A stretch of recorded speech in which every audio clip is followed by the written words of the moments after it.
I'm joined by Amanda Cropper, Development Director at Polka Theatre, which is a charity supported by the Wimbledon Foundation.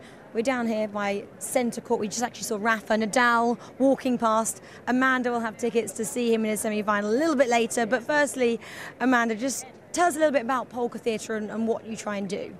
So Polka Theatre is a national theatre for children. So we create work which is performed by professional actors and designers for children from as young as babies up to 12 years. And what we try and do as well is also create new work for children, so new writing for children, obviously some book adaptations as well, but also we try and involve children in the creative process so that we can bring their ideas to the stage as well. And what is the aim for these children? What do you hope they'll learn from these experiences? So I think really what polka is about is using theatre to inspire children and really just open up their imagination. And I think that's so important, especially in their sort of formative years, those sort of 0 to sort of 5-year-olds, when they're sort of all just sort of exploring the world, trying to make sense of the world.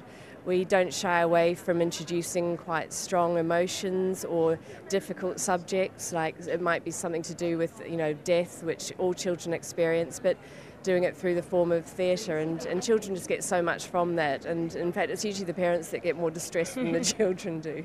Yeah, just tell me maybe how much you see them getting from these experiences as well. You just mentioned it briefly there. Yeah, so it's just you can see them just sort of come alive. Like we have a schools program called Curtain Up, where we provide subsidised access for children from disadvantaged parts of the borough.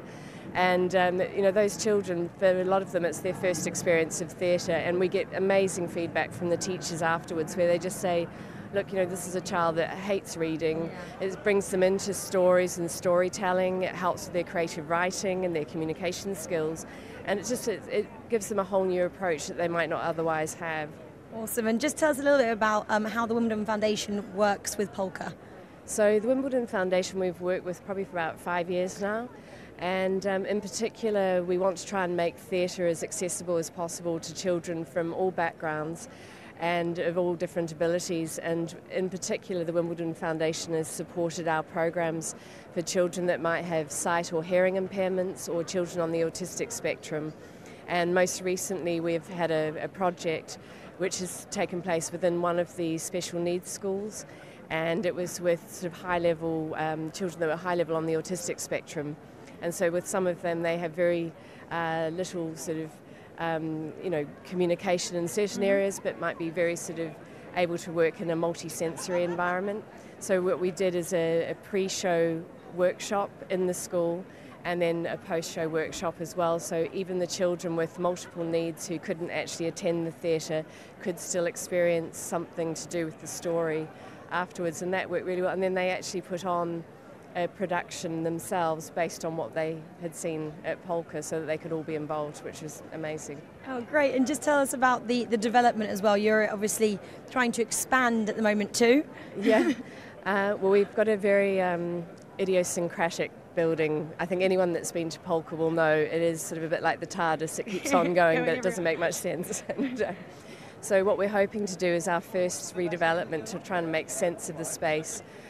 First one in 40 years, so it's had nothing really major done to it in that time. So we're in the middle of a fundraising campaign at the moment, but there will be a dedicated creative learning studio, and we'll actually for the first time have a safe space where we can actually have multi-sensory workshops for children from the special needs schools, also our public visitors that come for our programs there. And it will be adjacent to a new garden, which will be a multi-sensory garden, so that it will be lots of opportunities for lots of children to get involved. Absolutely. Thank you very much for telling us about that, and we wish you a brilliant day here at Wimbledon. All right, thank you. Looking forward to it. Thank you.